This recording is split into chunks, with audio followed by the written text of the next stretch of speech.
So today we wanted to talk about Starkiller Galen Merrick, but rather than a straight-up analysis on how strong he is, we wanted to talk about what about Galen made him so attractive to the dark side of the Force and the Force in general. What about Galen allowed him to grow so rapidly in power to where at other points in the lore it takes characters such as Dooku, Anakin, Luke, decades to reach what Galen appears to reach when we're first introduced to him as a teenager. Galen is a really unique case in Star Wars lore because he really is the grenade. There's no real greater subtlety to Galen Merrick's powers in the Force and refinement, if you will. He sort of falls short in an area where Dooku and Vader really excel. Their ability to touch the Force and to be more reserved with it and to use the appropriate amount of force rather than what they're fully capable of has always made them very dangerous. Same thing with Palpatine. The thing about Palpatine is you always know he's the most powerful person in the room, but you know that based on very few feats. And it's always in the back of everybody's mind, but it's never in the forefront, or it's rarely in the forefront. You rarely see Palpatine, doing these huge force feats. He very rarely, dominates anybody. In fact, the fact that he is a force wielder is a secret for large parts of Palpatine's life. But that's not the case for Galen Merrick. Galen Merrick was born naturally strong. He's interesting because he is the product of two Order 66 survivors from the Jedi Purge. He's not just a product of his father being a Jedi. His mother was a Jedi as well, which was presumably hunted down and killed by Vader earlier. And his father, Kento Merrick, took Galen to Kashyyyk. So Vader eventually finds Kento Merrick on Kashyyyk. He realizes that the Wookiees have been harboring this fugitive, basically. And when Vader arrives there, he senses something really powerful in the Force. In fact, he even states that he believes that it's Kento's master that he's sensing. There's someone far more powerful around than Galen's father. And eventually it's revealed to Vader that the individual that he's sensing is actually a really young Galen. Now, this is important because it just shows us right off the bat that Galen, before training is ever introduced, is something really special. His upper limits are so much that Vader presumed it to be a real challenge to him. And this is, a really, really well-conditioned, well-seasoned Vader as well. So that's really important. And that's before we ever get into any of Galen's training. So that's all just to say the boy's very naturally talented and gifted. But then we get into what makes him so much stronger combatively than anybody else. And that's just how he was trained by Vader. He was trained in secret, but he was also trained to always use maximum output of his abilities. His restraint is something that was punished by Vader and stripped away from him at a very early age, because the reason that Vader trained Galen in the first place was that was to be his secret weapon to one day overthrow the Emperor. And Vader trained him in a way where he would be this massive explosive that would go off that could hopefully keep Palpatine preoccupied enough so that Vader could likely, deal some sort of final blow. So there's no sort of greater intricacies and mysteries of the Force that at any point Galen ever entertained in his training. So what are your thoughts, man, on Galen Merrick's training and Vader's approach to it, and how that may have illustrated to how much more massively powerful he grew? I think kind of starting from the very beginning, talking about his parentage, right? Luke Skywalker encouraged his Jedi students to intermarry with each other to create more Jedi offspring. What's interesting is that when you read that in the notes of Plagueis, it seems that when two Force sensitives marry, it's almost certain that their offspring will also be Force sensitive, and quite powerfully so. We all know that Plagueis was a creation by Darth Tenebris, who manipulated two strong Force sensitives that weren't powerful enough to become his apprentice, but that he calculated that they would produce an offspring that would be. So, all that's to say is that with two trained Jedi coming together and spawning a Force-sensitive child of their own, he was destined from birth to be extremely powerful. But something about Merrick, and it's hard to exactly say why some people are as strong in the Force as they are. We could talk about Mace Windu's brother. I forgot his name, but, he was born unnaturally powerful with the Force. And he was able to use it in such a raw way despite never being trained, and more so having the mind of an animal, really. So, when we talk about Galen's potential, his innate power, those are the kind of things we have to think about, is that he was just yoked from childhood. And with Vader basically saying that, I want you to squeeze out every drop of that power possible.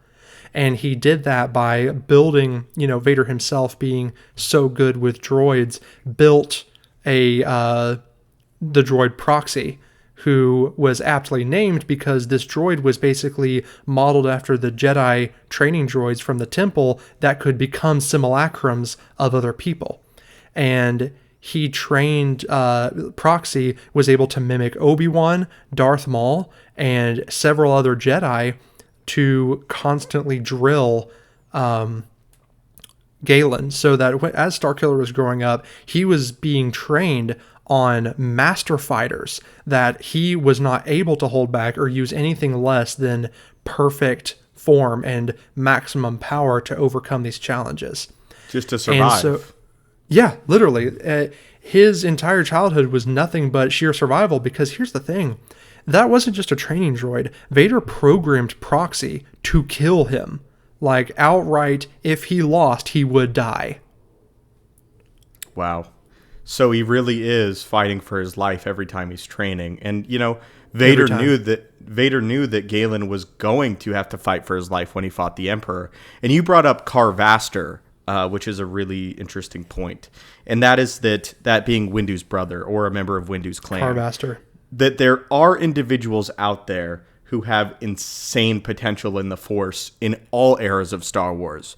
But Galen is interesting because not only is he one of these characters that has this upper limit of potential, but he was also trained by someone who really knew how to unlock that potential. Really, if you wanted to turn Galen into the perfect killing machine, you would have Vader train him. And that's what makes him so dangerous, is it's really a combination of this natural latent power and Vader. And in the Force Unleashed novel, I want to read this. It says this about Vader's training. Vader spent years personally training Galen in the ways of the Sith, but no other Imperials, including the Emperor, knew of his existence. The apprentice's training was harsh and unforgiving. Vader subjected the boy to rigorous physical tests bordering on torture. He controlled the boy through fear. Then he taught him to embrace his hatred and other base emotions. As the boy grew older, Vader promised him greater power through the dark side. Under Vader's relentless tutelage, the apprentice all but perfected the fine art of lightsaber combat, and learned to wield many fearsome dark side powers. Galen lived in constant fear of his master. His master kept the boy locked up within the bowels of his starship, the still under construction Executor. Vader allowed him no friends nor companions, save for a lone holodroid named Proxy. During combat sessions, Vader would attack the boy relentlessly. When Galen was injured, Vader ignored the boy's pain and attacked him even more viciously. Even when Vader was away, Galen was tested quickly, learning to only trust his companion Proxy, who was actually programmed to attempt to kill him regularly over and over again. Under these torturous conditions, Galen began to forget his past life. He embraced his anger and hatred, eventually truly succumbing to the dark side as Vader had intended. With the boy corrupted, Vader revealed his master plan. He was grooming his secret apprentice to one day help him destroy the Emperor. Wow. Full stop. There you have it. Vader would not stop. It even says there, the part that sticks out, is that even when Galen was injured, Vader pressed him even more. He did not allow him time to, live in that moment of pain, because a weapon is not intended to feel pain. And that's exactly what Galen was. To Vader, Galen is not a person. He's a tool. He's a means to an end. And Vader trained him with no emotion. He trained him without pity. He trained him without any form of love, companionship, compassion, understanding. The very foundation of who Galen Merrick was built on a lack of good emotions whatsoever. And because of that, his ability to tap into the dark side gave him sort of a direct connection to it, if you will. And I think that really adds to what made him such a powerhouse. That's so interesting because it's also incredibly different to how Vader trained the Inquisitors in canon. You said that when the boy was injured, Vader would not stop. He would not let him live in that moment of pain, which is directly contrasted to how he trained the Inquisitors, where he would take something from them, like an eye or dismembering a limb or something like that, and he would let them live for days in that torture to teach them loss, so that they could draw upon that loss and fear to attack their Jedi opponents relentlessly. But what's interesting about Galen is that Vader sort of made a mutated version of the Jedi and Sith teachings together. Instead of there is no emotion, there is only peace, and peace is a lie, there is only passion. With Galen, it was like there is no emotion, there is only passion. And, he trained Galen to basically be the Terminator that Vader already was. Yeah, a weapon, a bomb. I think that it's interesting that Vader has to teach the Inquisitors pain and loss, but Galen is born of those things. The Inquisitors have to be taught that by the lightsaber, by the new status quo. There is no new status quo for Starkiller. It is just his reality. And in as far as he is concerned, he does not remember a time where it was not that reality. So while, the Inquisitors could be tourists of the dark side in a sense, Galen Merrick is born of it. Intentionally like so. Again, another thing too is the abilities that he was taught. Force lightning, force repulse. And a lot of people think that just because Galen Merrick is able to master these really destructive capabilities, that he can just master any capability whatsoever, any force ability, which we found out is not the case. So you have more insight into that. Tell us a little bit more about what happens when Galen tries to use a part of the force that maybe requires a softer touch, a more refined touch. So, here's the deal. Galen Merrick was trained exclusively in force combat. There was literally nothing else that he was trained on, which is quite the opposite to even how Jedi and Sith are trained. Sith and Jedi have to first learn how to feel the Force, feel the emotions that come with it, and how to harness those properly and to manifest it through first meditation, then through subtle things like levitation and bodily enhancement. Vader wasted no time. Jedi and Sith spend years learning those subtleties, 10 years before they even get into the more advanced things. But Vader wasted no time teaching Starkiller any of that. The boy was already strong enough to instinctively use telekinesis, so he jumped straight into combat training. Now, because of this, Starkiller only knew how to draw from his aggressive emotions, those emotions of panic, survival, rage, aggression. Those sort of things are the only things that fuel his power in the Force. So when he tries to use any other emotion or draw upon smaller, more controlled portions of himself, he is literally incapable of using the Force in smaller ways. There was a time when he had Proxy chain him to a wall and deprive him of nourishment until he was able to construct his lightsaber telekinetically, and he failed. He failed even though, and he said that he learned a lot from the experience, but he was still unable to construct his lightsaber telekinetically. Something Padawans can do. Exactly. And he was also unable to he didn't have any foresight. He couldn't see into the future And so he was always caught off guard whenever his schedule was interrupted or if there was some unforeseen interruption in his routine. I think it's fascinating the way that this sort of secret apprentice has been trained, because we often forget the connection that Palpatine too attempted to train an apprentice under his master's thumb or under his nose in Maul. But I find it interesting that one of Plagueis's critiques of the way that Maul was trained was he almost tells Palpatine that he's been too kind to him. He thinks that Maul has grown too arrogant and that Palpatine has levied too much praise upon Maul, and because of that, the arrogance will eventually be the downfall. But Vader is not anywhere near as skilled of a manipulator as Palpatine is. So when he's training Starkiller, he's not introducing any sort of nicety or praise into any of it whatsoever. He literally is training him in sort of the methodology of a Sith assassin, but Galen Merrick Starkiller is not a Sith assassin. He's not that refined. Maul is a phenomenal Sith assassin. Galen Merrick, again, is a Sith weapon, purely. He's loud, he's powerful, he's effective, but he's dangerous to all parties involved. Galen Merrick he had things thrown at him that constantly was pushing where his power level was at, because he's fighting individuals such as Shaak Ti, Jedi Masters, who are really pushing the limits of his power each and every time he fights. And each and every time he fights and he barely wins, he has that power increased dramatically. Now, that didn't really happen with Maul.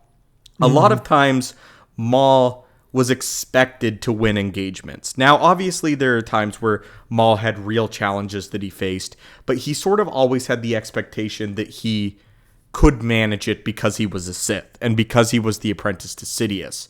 If Galen were killed by Shaak Ti or anybody else, Vader would have moved on. But Vader pushed this boy to his absolute limits. And a lot of times in the lore, we hear a lot of talk about potential. I think that Galen Merrick, in terms of destructive capabilities, really is at the brink of what he is able to achieve potential-wise. You think so? I think he, in terms of he's an imperfect Jedi or Sith, but he is a perfect warrior. And I think in terms of if you're solely focused on the combative gifts of the Force, Galen Merrick is about as dangerous as it gets. Yeah, I would say so. I kind of like what you said, comparing him to Maul a little bit. I was sitting here thinking that, let's say you had a target you needed to take down in a room full of people. You have one approach, which is, blowing a poison dart at the target and he dies, but it's from the shadows, so no one knows who killed him. And then you have the approach of simply tossing a frag grenade into the room and killing everyone inside. No one will notice if there's no... Yeah, they're both dead. And so that, the poison dart being Maul and the frag grenade literally being Starkiller, on his first mission, Vader said, he told him to go kill Ram Koda, and also said that both Imperials and Rebels were on the ship and to kill everyone inside, to leave no witnesses whatsoever. So there was no stealth involved, at all. Starkiller kind of doesn't even know how to be stealthy. Well, I mean, he does know how to be stealthy, but, when it comes to using the Force in subtle ways, it's just not going to happen. He's going to go in there and just kind of go off like a missile until everyone is dead. Exactly. That's pretty much everything I have to say about the matter. I think it's really just, two things coming into play. You have this individual who is naturally very powerful in the Force. And then you also couple that with how he was trained, and then you get Galen Merrick. So I've said everything I have to say concerning that facet of the character, and in terms of how he is able to achieve these levels. Do you have any sort of closing thoughts? Not on this, I'd say. No, I think it's pretty well explained. I think, in my opinion, one of the biggest reasons why Galen is so prolific in lightsaber combat and so good at taking people down, despite being in an era where Jedi are pretty rare, I think that really the droid Proxy has a lot to do with how powerful he is, because obviously Vader had a lot of tasks on his hand and was not able to spend a whole lot of time with Starkiller outside of the few and far between sparring sessions that they would have. And so it was really just Galen and Proxy going back and forth. And I think that droid being programmed with all the skills of like Obi-Wan Kenobi and Darth Maul and other people like that, I think he has a lot to do with why Galen is so good at lightsaber combat. You know what I mean? It was said that Vader taught him the basics of lightsaber combat, but then basically let him just kind of figure it out from there, letting Galen develop his own scrappy fighting style, which was a mishmash of a lot of the lightsaber forms, allowing him to sort of fall back on whatever he felt like was necessary. And he pretty much learned the rest of the lightsaber forms from Proxy's simulations. I mean, he learned Sarisu from Obi-Wan, essentially. So if Vader had approached a more hands-on training, Galen would have been even more powerful, you think? You know, what's weird is I actually don't think so. Interesting. I think so, and so hear me out. Vader took the approach of letting Galen just sort of figure it out, because Vader learned for himself that to make an amalgamation of all the 7 lightsaber forms to fit a style that perfectly suits him ended up being the most effective thing when taking down Force sensitives and trained Jedi. And so when you have an assassin that does not follow, you know, what we might call the rules, quote unquote, of lightsaber combat, I mean, he goes into a fight using a lightsaber backwards, but he's not using just Shien, you know what I mean? It's not like he's fighting like Ahsoka. He's scrappy and raw, and he's fighting dirty using whatever works just from what he's learned when he's had to fight for his life. Like, I think he's most effective because he's just an animal. He does not obey any niceties of combat. He doesn't understand them, as where a Sith and a Jedi, they would enter combat and they both, you know, have built their foundations over lightsaber forms and techniques that both are familiar with. Galen has not really had that opportunity. So he is, like you said, an animal. I think another interesting part of that training is he was locked in a cell below in Vader's Super Star Destroyer, apparently, where he spent most of his time training, was in Vader's Super Star Destroyer in the depths of it, the Executor. And he had no windows, and he would stare into the heart of his kyber crystal and peer into the dark side of the Force using his kyber crystal as a sort of window. And I think that that's interesting, that that's where he wanted to live, because that's all he knew. It's kind of pathetic, really. It's really sad. I'm glad that he broke from it. But anyway, guys, what are your thoughts on Galen Merrick, Starkiller? Do you think that our analysis is correct? Is this what allowed that character to grow so massively powerful so quickly? And as a big question, where do you think his potential lies? Where is a max potential Galen Merrick? Is he close to the Emperor? Is he superior? Does he approach the levels of a Skywalker? We'd love to hear your thoughts down below. Thank you again to the Archivist for joining us. It's always an honor to have you on, my friend. Hey, it's always an honor to be here. And thank you guys so much for watching, and may the Force be with you.